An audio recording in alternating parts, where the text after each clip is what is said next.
Welcome to the Voice of Counseling, presented by the American Counseling Association. This program is hosted by Dr. S. Kent Butler. This week's episode is Encountering Difference, dialogue around intersectionality, and features Dr. Ramya Avadhanam.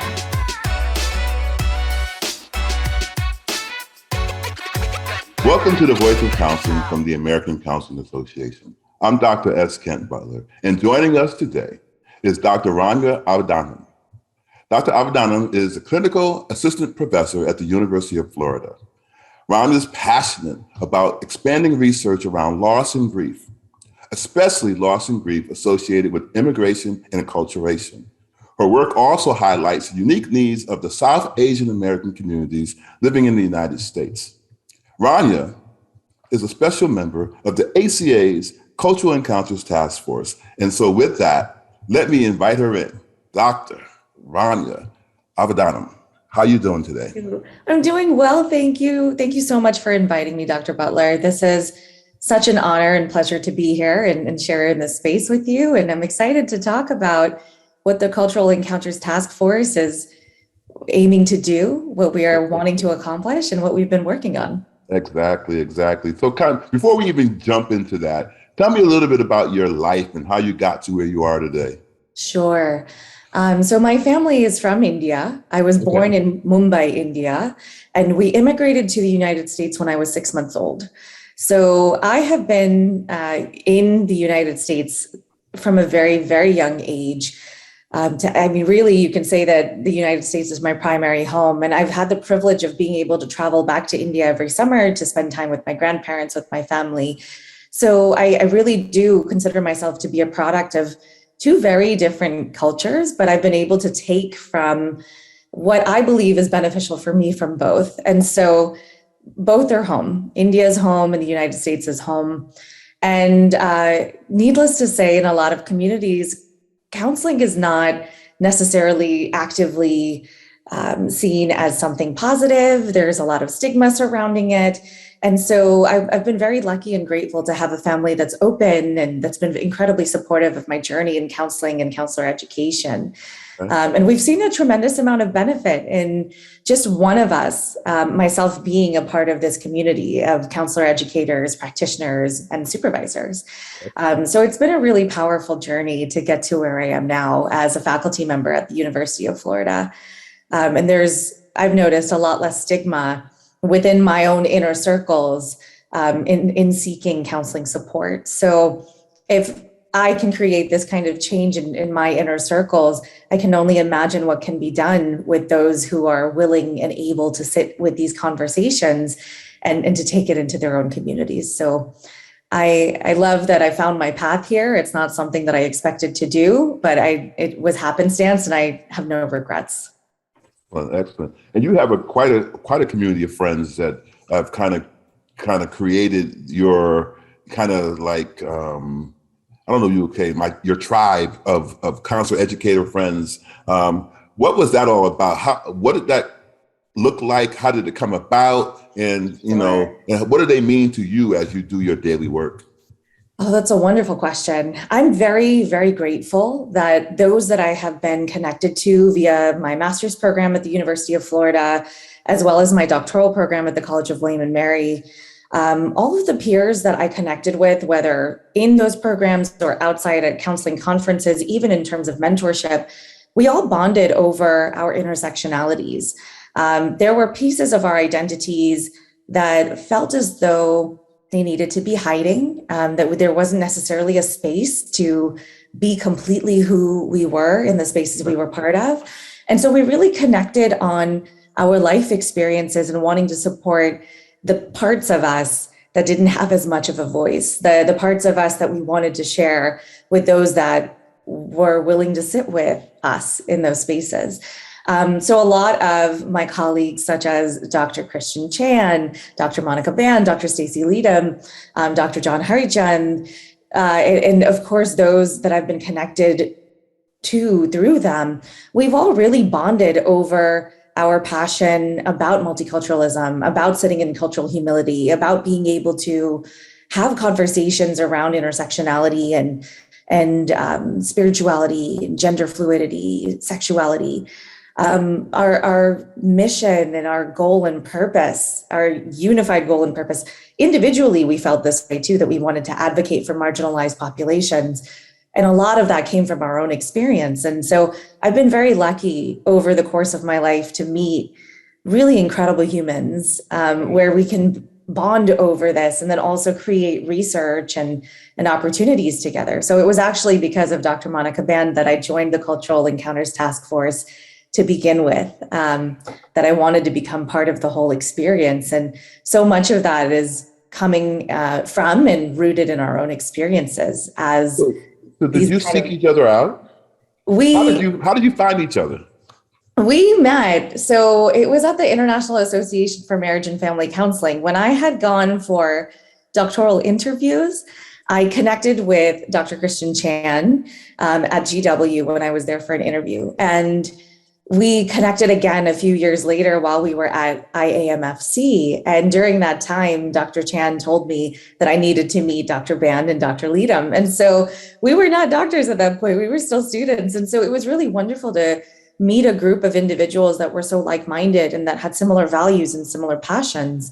And it took off from there. And honestly, it's because of them that I have had every possible experience. I became an adjunct faculty at Marymount because of Dr. Monica Band. I then went to George Mason University and taught there as adjunct because of Dr. Rita Chung. And so it was really incredible to make these connections. And these are the connections that ended up fostering my career. I ended up at University of Florida because I am a product of this program. And I'm very passionate about marriage and family counseling and systemic work. So it's amazing how one connection or two connections can change the trajectory of your entire life, your career.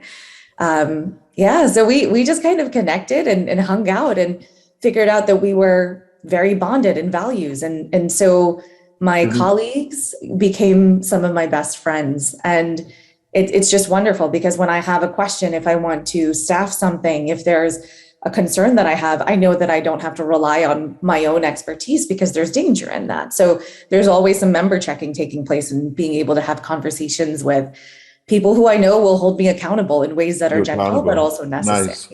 Yeah. So you brought up the word and the term intersectionality. Yes. And you all do have a different myriad of cross sections that you have brought together. And it's different, it's unique because, there's a new influx of individuals coming into our profession, right? And so a lot of times people could be isolated. Did you find that being in that circle, being in that group of individuals actually also supported your scholarship and your ability to move forward with regards to staying strong to your mission? One of your passions is acculturation. So has it been one of those things where they help keep you motivated to continue to do this work? 100%. There are times, and I'm sure there are many that will relate to this. There are times that you feel imposter syndrome. It doesn't matter whether or not I've been in the field. I've been in the field now since 2010. It's been 11 years, and I still feel as though sometimes I'm showing up and I'm just kind of there. I don't know if I'm really an expert in anything. And I think a part of that is because I'm constantly sitting with challenging myself and wanting to learn and push further. And my parents have always told me that if you ever sit with and accept the fact that you're an expert in something, you're not going to challenge yourself to push forward and to continue to stay relevant. So I get stuck in that sometimes. And my peer groups really hold me accountable and challenge me when I'm in my head and I think I'm not going to do well as a researcher. I'm not, and that was my feeling for a long time, that I wouldn't be a competent researcher, that I wouldn't, know how to do things, or I don't have the energy or the mind power to be able to do so many different service pieces. I've taken on leadership roles because they've encouraged me and been in the same space. And they reach out to me and they're like, this could be something that really fits you and your passion and in the different areas that you want to highlight in your career. Come be a part of this. So we've all done that for each other. We've encouraged each other in terms of awards, research, the way that we teach our students, the way that we practice as clinicians. And that's been really powerful, having that reminder of, yes, we have a lot to learn, but you have a lot to offer. And that's hard for me, especially. And I think so much of this is coming from a collectivistic culture to sit with and to really challenge myself and accept. Because I remember growing up, and this is no fault of my parents, the message that they received is bragging, or not even bragging, just talking about your accomplishments just equals bragging. And so, sitting in that space and growing up in that kind of a culture, it's been hard to acknowledge and advocate for the things that I do well and the spaces that I do need to grow in. But I've been very grateful that they've all encouraged me. So we have this beautiful way of supporting but challenging each other. And so much of that is because of the like-mindedness and the similar trajectories in terms of what we want to accomplish. But that's very interesting that you speak to, the fact that the collectivistic culture kind of makes you want to be a part of a group as opposed to one. And so for yourself, how was that, channeling that and recognizing that you do have the ability to kind of speak to your self-worth and your abilities at a different level? How did you come to grips with that as an individual? That's where that friendship element comes in, where their support and their friendship and getting to know each other in such vulnerable ways about who we are and about the bias we carry and about the experiences that are unique to us and how that drives us, that really allowed for me to sit and challenge my own perceptions of self. And being that they come from collectivistic communities as well in some capacity or the other, and a marginalized population in one way or another, that has allowed for all of us to have this safe space, to develop trust, to develop an environment in which we can sit in that vulnerability, which is the hardest part. It's hard to sit in that vulnerable space and show all of who you are, especially when you've been hurt in some capacity in your past. And so it was, I wouldn't say the first time, because I got very lucky at the master's level to have incredible cohort members, and same at the doc level. But in terms of identifying as an immigrant or coming from a multi-ethnic family, coming from an immigration story, these are all things that we were able to connect on. And that created a space where I had the ability to just let go and actually reflect and challenge. And when I wasn't able to sit with it, they gently challenged and kept pushing and said, no, I mean, this is what you bring. So it all comes down to that safety and that alliance. And, when I talk to my students about things like this, I let them know that, 80 to 90% of the work that takes place in counseling is rooted in the therapeutic alliance. That is the number one facilitator of change. And so you can have all of the background knowledge, you can have the ability to have conversations, but if you're not actively engaging and getting to know someone and sitting in that space with courage and bravery in being vulnerable, it's unlikely that folks are going to be motivated to challenge themselves. So that's important? Yeah. Why is that important? It is important because, at least for me, I've seen quite a evolution in my own development. Who I was when I was younger and the ways in which I was trying to make sense and integrate all of these different pieces, they kept clashing. And I didn't quite understand why.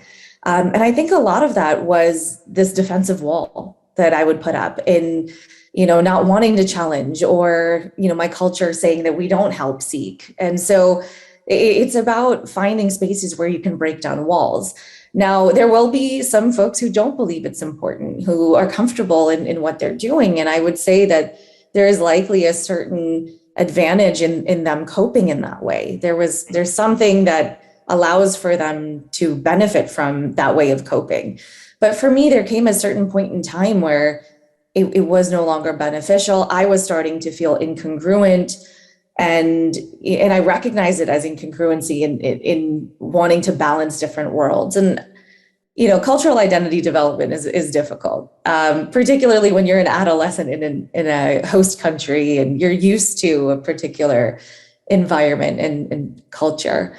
So that said, I just recognized for myself that I needed to change something, that my relationships were being impacted by my incongruence. My ability to show up and be vulnerable was just being blocked by a defensive wall. And so I was ready. And so if we're talking about the motivational interviewing process and where I am in terms of change, I was at pre-contemplation for a long while and then contemplation, but it took me a while to get to that space of change. And what really made the difference for me in my personal experience is finding spaces where I was able to unapologetically and openly sit in that vulnerability, that space of vulnerability. Okay.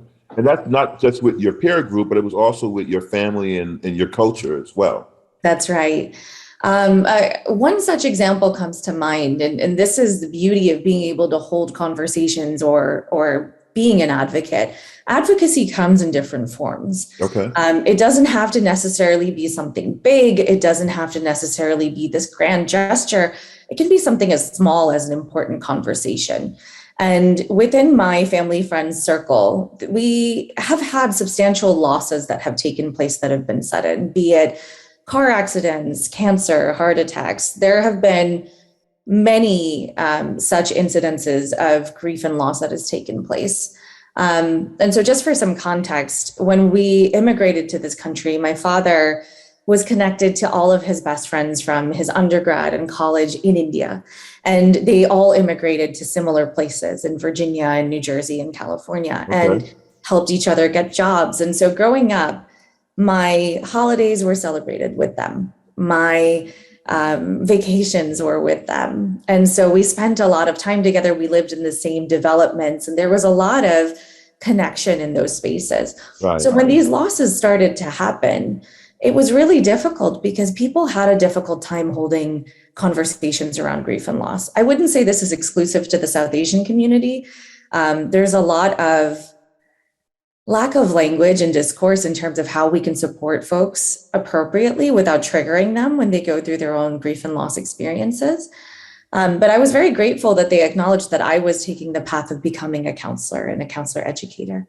Okay. So during that time, we had a pretty significant loss. It was the first one of the group. And I was able to take my knowledge just as a master's student and say, I really think that there's power in grief counseling. I know it's very much against, what we have been taught in terms of help seeking in the South Asian community. Would you be open? And this family was very open to taking that course. And of course, in the beginning, they were quite quiet about it and wanted to see what was going on. And as time continued and we had further losses in the community, it has become more normalized. Everyone now openly in front of others come and ask me, would you have a referral source so that we can go for grief counseling? Would you mind guiding us? That's because of exposure, right? And when you're not exposed to something and you see something because of something somebody told you, when you get exposed to it and see that it's not as difficult or as harsh or as hard to get through, you see things differently. So you brought that to your community. I did. And it was through my own exposure to it when I had gone through my own losses throughout the course of my life and I sought counseling for the first time at the master's level. Mm-hmm. It was so powerful for me to take that and apply that to my own nuclear family. Right. And the changes in conversations that we had there, the ability that we carried to have very challenging conversations prior to that about emotions, about what we needed, right. And the relational dynamics that stem from that. That is what motivated me to share about my experience with those that I love. And they were willing and able to sit with that because it was also modeled to them and it was something that was shared with them. So in my authentic sharing, it normalized their experiences and allowed for that space to become more safe for them to trust me in that, in being a facilitator of that change. I wasn't their counselor. I simply provided referral sources, but guided them through what might happen. Right. And they found some incredible power in that. And so to see where we were at that point, and that was 8 years ago, to now, it's wild and it's beautiful. And all it took was a couple of conversations and me just authentically saying, this is what happens when we go through loss experiences. What's really interesting, one of the things that I came across a couple of weeks ago was the term loss and grief.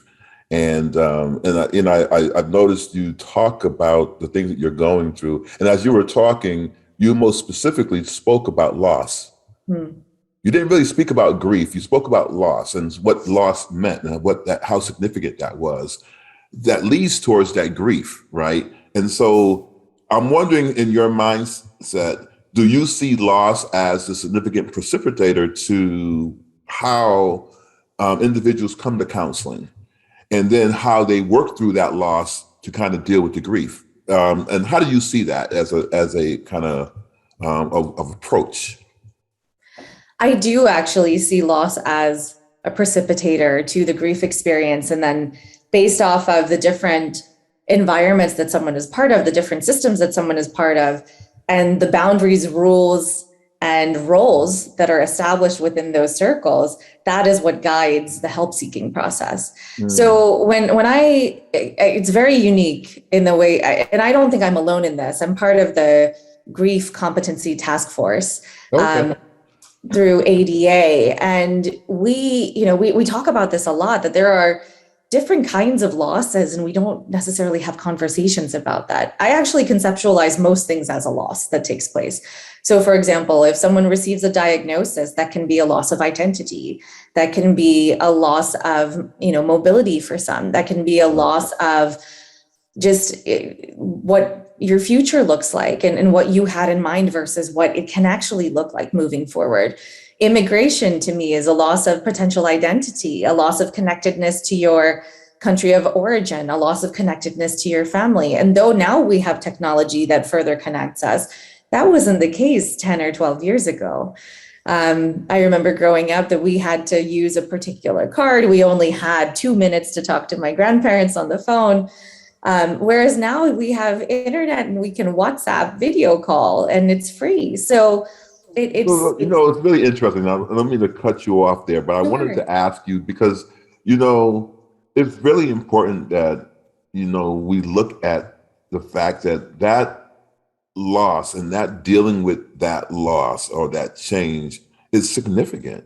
It is. And if you don't actually kind of hang in there for a moment to kind of actually look at what it is actually doing to a person and to their identity. You had said something to the effect of coming here and losing a part of your identity. Can you talk to the importance of identity and talk to the importance of, why someone needs to stay connected to their roots? Sure. In my dissertation process a few years ago, I focused a lot on acculturation research with the South Asian community.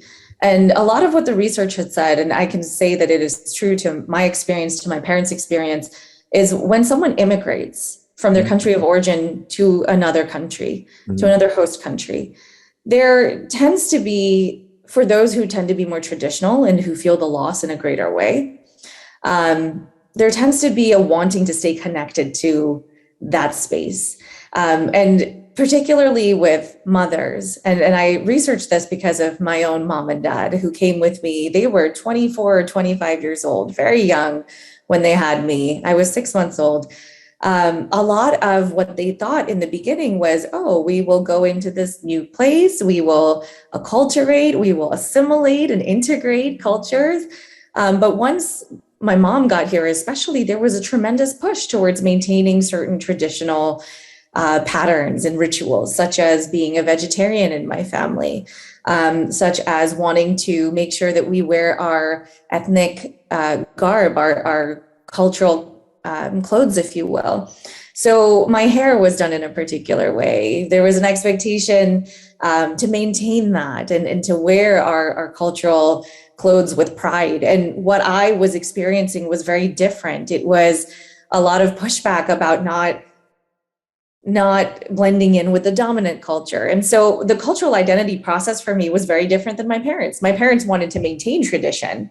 And because I came when I was very young and was exposed to the American school system from the age of 4 or 5, I kept pushing back. And there was a lot of dissonance there and a lot of, discord when it came to cultural values that my parents were holding and that I was wanting to hold. And so the identity development process is so different generation to generation. So for them, they wanted to hang on to Indian culture. They wanted to continue to pass on that tradition because there was a fear of losing it.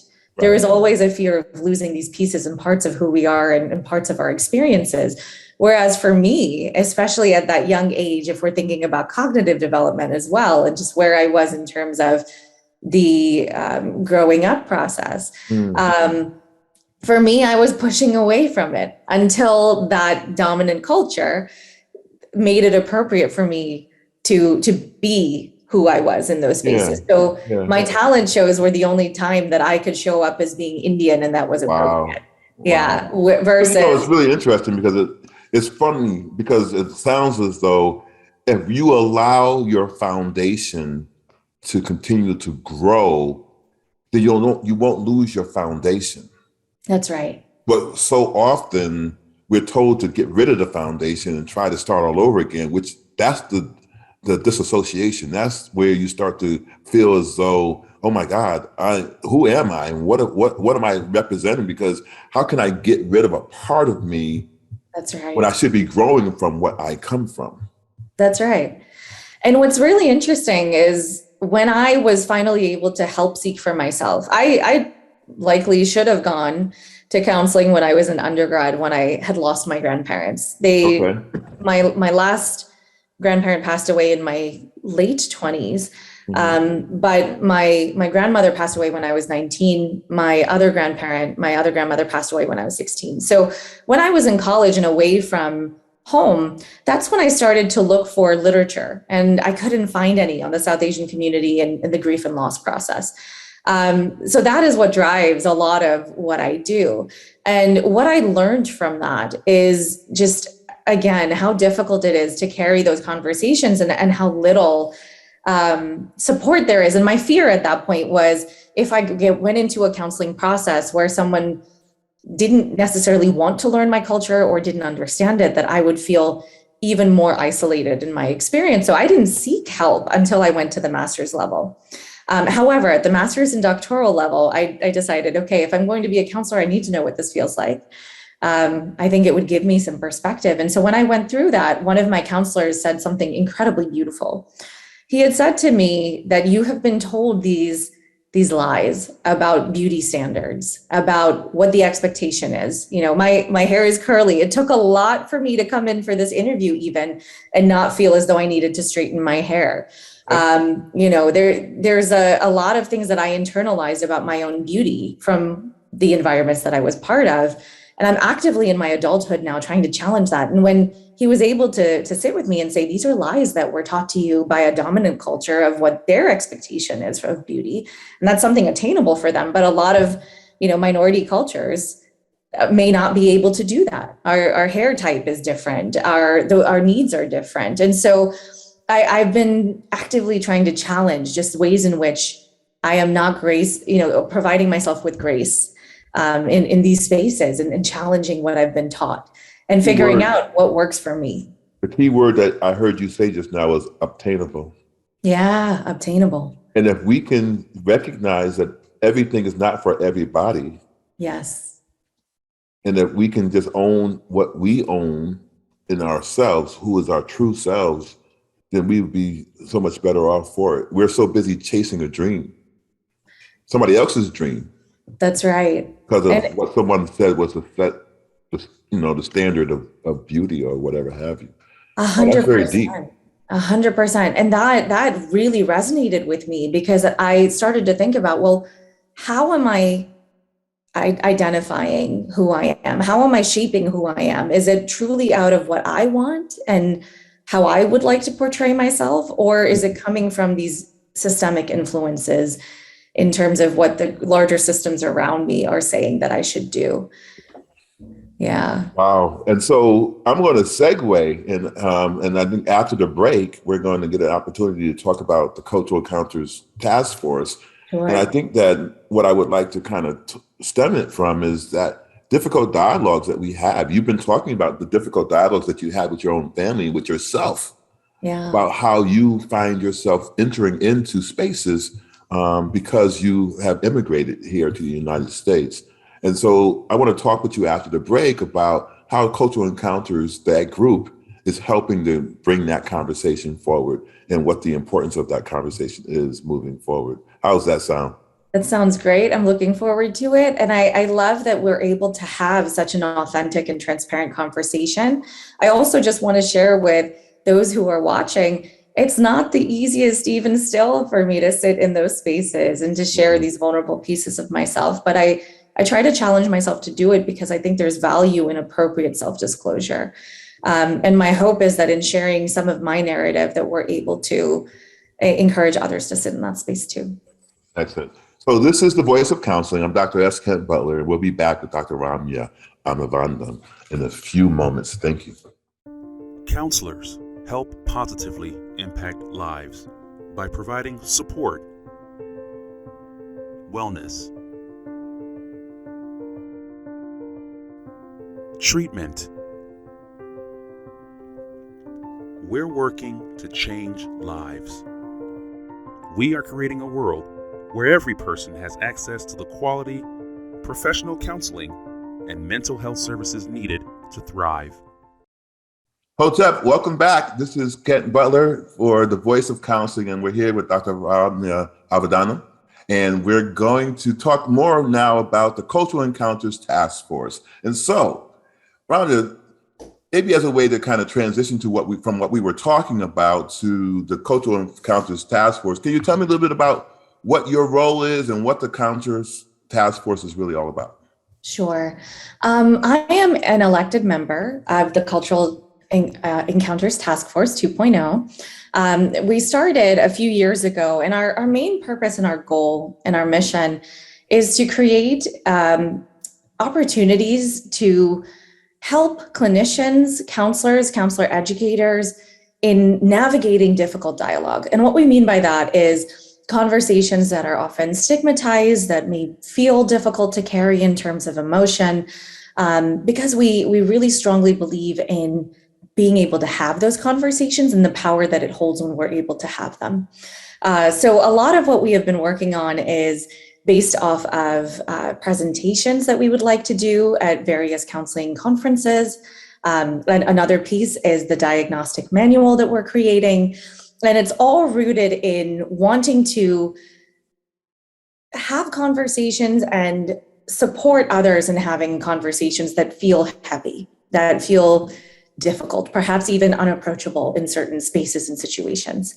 A lot of that is because of what we talked about earlier. We have these preconceived thoughts about what having these conversations will bring, right? And so we're told from a very early age, you can't talk about this or you can't talk about that. So the Encounters group is really looking at trying to find ways to help people see that there is beauty in having some vulnerable conversations about the things that really affect each and every one of us. Absolutely. And something that I often sit with and I'm in awe of is when you're able to have difficult dialogue and recognize the different viewpoints in the room, the different ways in which we construct our worldview, even if they're completely opposing, if we're able to have the conversation, there's power in that. There's power in being heard, even with contrasting views. And it's interesting. I'm recognizing the more I speak in our conversation, Dr. Butler, that I'm very much a systemic thinker. My training is in marriage and family counseling. I've been speaking in internal family systems language. We're talking about the parts of who we are. But a big piece of what I sit with is just how these larger systems impact us and how we choose to approach situations because of all of these systemic influences. So there is Doctors John and Julie Gottman in Gottman Couples work.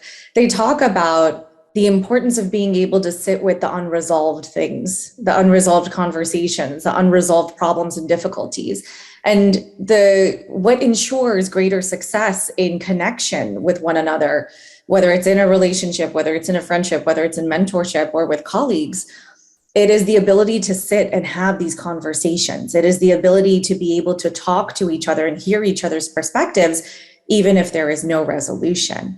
And I have found in my own clinical practice over the years and in conversations with students over the years as a counselor, educator, and supervisor, that the power in that, the power in being able to sit and hold space for differing viewpoints, even if they're opposing.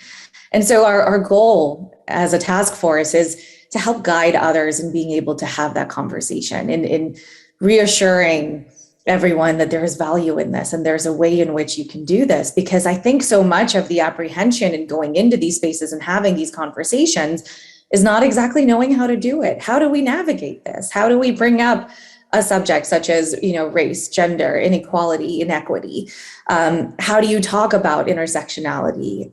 There's so many different pieces in that. And so our hope is that in doing these presentations and coming up with this manual, that we're able to help support those that share our passion for wanting to have these conversations. You might not have the answer to this, but what do you think was the purpose for people being told in the first place, however it came about, that we shouldn't talk about these things, that race and culture and intersectionalities from all walks of life are really inappropriate to talk about in public or in ever? What do you think that comes from?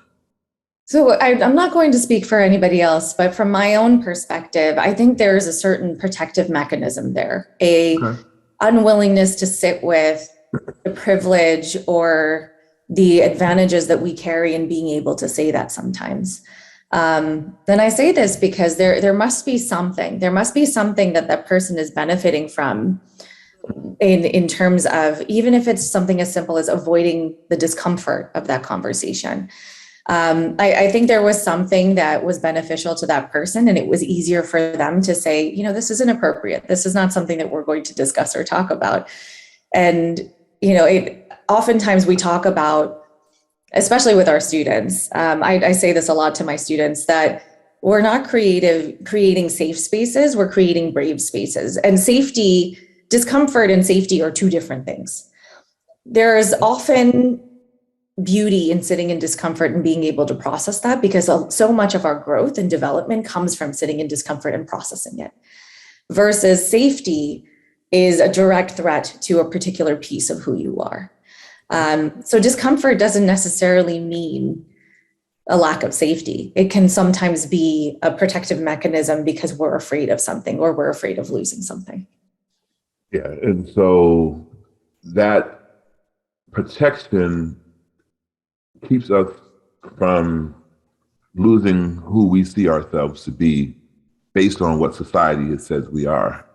Yes. Well, imagine change is scary. And we say this to clients, we say this to students. Change is scary because it's something unknown. Mm-hmm. And it's a lot easier and systemically, we talk about this all the time, maintaining homeostasis. Mm-hmm. Systems are only open when they feel as though there's a way to stabilize in the long run. And if you're feeling as though shifting a pattern in your life is going to put you in a state of imbalance, that's a scary space to sit in. Right. That's intimidating. And so a lot of folks tend to protect instead and create this hesitation, if you will, to go into that evolution journey. But what I have seen is when you're able to carry these conversations, a lot of my clients, a lot of my students have asked, have you gone through your own counseling? My answer is yes. Have you, do I continue to work on myself and challenge myself? I try to, yes, because I've seen the value. And so I want to be able to model that to those that are, those who are around me. And so it's not easy and it takes a lot of work, but in my own experience, putting all that effort in the beginning facilitates such great change for me in such a positive way. And it has been such an incredible growth journey that I would much rather do that than be closed off, be defensive, and not allow for something to be even more advantageous, not just for others, but also for myself. Right. Yeah, it tends to be more effort in the long run otherwise. And so, it's tough though. It's tough because it's a lot of work. It takes a lot of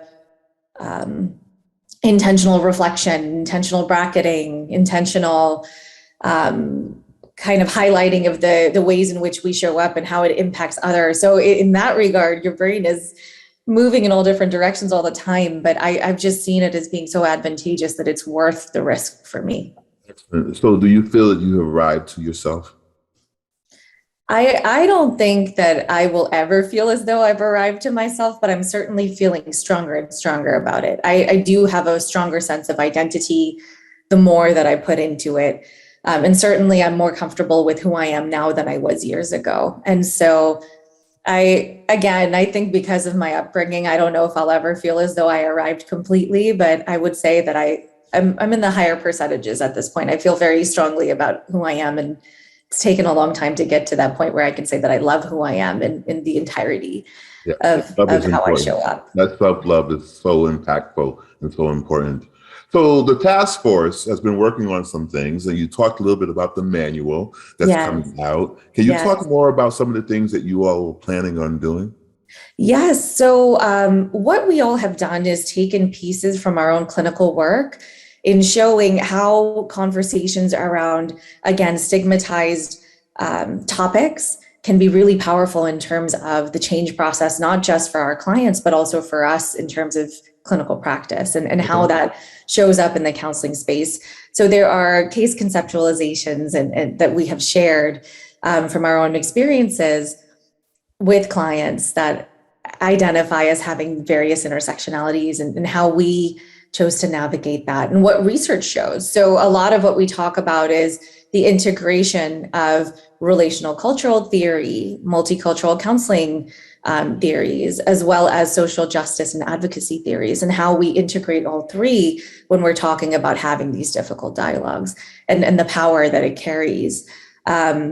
It's a way, again, to provide examples, particularly for starting clinicians or those who have not necessarily been exposed to populations with varied intersectionalities. And the hope is to be able to provide just some concrete examples and some more structured ways to carry these conversations. Yeah, and I think it's also helping people who are rooted in the dominant culture recognize that they also are part of the multicultural culture, because that is really what it is. We are all a part of it. We're trying to find ways that we can find each other within it, right? Yes. And be our authentic selves, be vulnerable within it without there being this separation of you're in this group, you're in that group, you're in this piece, you're in that piece. We really are seeing each other through each other's lenses. 100%. And it's going to take everybody to create this kind of change. And again, change doesn't have to be big. It can just be our participation individually in the spaces that we're part of, whether we're in clinical practice, whether we are supervisors, whether we are educators. If we're able to model and have conversations around how to do this, what this might look like, the hope is that it'll create this ripple effect, and it'll influence and empower those who are hesitating to have these conversations, and encourage them to take part in them more and more, because there is power in that. There is positive, beautiful change in that. And this may be just me, but in my own experience, there's power in just affirming and validating each other's stories. Everyone just wants to be heard. Exactly. And yeah, this is a way right. And to talk about having cultural encounters with other individuals to be authentic within that space is really helping people to find one another, not to try to throw people off and make people feel bad about who they are, but to bring who they are into the room, into that space, so that everybody can be comfortable within that, right? We're so busy trying to hide who we are or what we are, or what we've been about, or what we've been exposed to, that takes away time that we can really be with people and really enjoy each other's presence, as opposed to being caught up with all these stereotypes and all these other things that are stopping us from finding each other. 100%. And I think this is why I gravitate towards, in qualitative research, the IPA, the interpretative phenomenological analysis methodology, encourages us as practitioners, as the researcher, to tap into our bias, to tap into our life experience, because there's benefit in that. You're able to potentially find themes that others may not. But at the same time, it's also being able to recognize when our intersectionalities, when our narratives are creating blocks in connection with those that are across from us. So there's so much beauty in being able to sit with who we are and finding out ways in which we can thoughtfully manipulate that, thoughtfully utilize that to foster connection and then to create these opportunities for change. Because again, the more safety we can create and bring into the space, the more someone knows us, the more authentically we can show up, the more likely change is to take place. Nice. So it's really beautiful to see how one thing can kind of trickle and create this opportunity for immense growth and connection. So why is the Cultural Encounters group important, and why is it relevant for right now? It's a great question. I think this has always been present, and this is not exclusive to the United States, but there have been particular marginalized communities, the African American community, the Asian community with Asian hate of late. Though these instances are more publicly shown now, though we have the ability to see what has been taking place over the last few years, this has been prevalent throughout history. This has been going on for hundreds of years. So the hope is to be able to support marginalized populations, to be able to bring support and to help amplify the voices of minoritized groups and their specific needs, because it's needed. It was always needed. I just think the awareness around the need is increasing exponentially now, because we're seeing things. We have videos that we're looking at, when we're looking at, for example, George Floyd's death and unfortunately what has taken place. It's so important to be able to hold spaces of conversation around Black lives that are being targeted, around Asian lives that are being targeted, and what implications that has in terms of safety and even ability to be brave for these communities. I keep going back to the term needs, and we all have needs, and we should be willing to allow each person to come to it, right? To be able to deal with what it is that they need in life so that they can survive and thrive. Right. And not even survive, because that's not even it, right? To thrive. We all should be able to find our purpose and our destiny. And when we don't allow that, when we deny people their humanity, we keep them from, whatever that greatness is that is within them, right? We stop Absolutely. them. We thwart that. And that's really what we want to move away from. We want to empower them to kind of be their best selves. Very much so. And when I conceptualize what has been taking place for centuries in this country in terms of oppression, I think about that from a loss perspective as well. That is consistent, complicated grief for minoritized populations. Mm. That is consistent, complicated grief for marginalized populations. Mm. And it's a lot. It's a lot to carry. And so it's really important for us to even remember that grief and loss is something that needs to be an ongoing conversation. It's not one difficult dialogue to have. It's a conversation to come back to, because there are consistent triggers. Each new loss that takes place is going to re-trigger all of the previous losses. And so we're really looking at, and this is the beauty of this manual, is that we are looking at ways to hold conversations about not only difficult dialogue, but also the grief and loss experience of what takes place, and how do we support communities in working through that, and acknowledging that that's not going to be an easy task. That's not going to be one conversation. It's going to take an entire team, an entire village of support to be able to dismantle it. Exactly. And to disperse it, not to give it to anyone else, but to get rid of it altogether so that we all can thrive in an environment that is welcoming to all individuals. So I think there's this thought that, you're going to get rid of it, you're going to give it to me. No, nobody should be saddled with it. We want to get rid of it altogether, that we can see each other for who we are and what we bring to the table. That's the beauty of life, not to put some other oppression or marginalization on someone else, right? That's not what the goal is. Look, and I think that's something that it comes from a fear response. It's, how do I benefit? What's going to happen? Do I lose my privilege? Do I lose my power? Privilege? Right. Yeah. When I'm supporting and advocating for other populations, and I'm sure that is a thought process that comes to mind. And my thought process in that is, this is not to take away other people's rights. It's to provide basic human rights to communities that haven't had the the opportunity to have them. Yeah, that narrative gets lost so much. It does. It really does. And, talk about loss, right?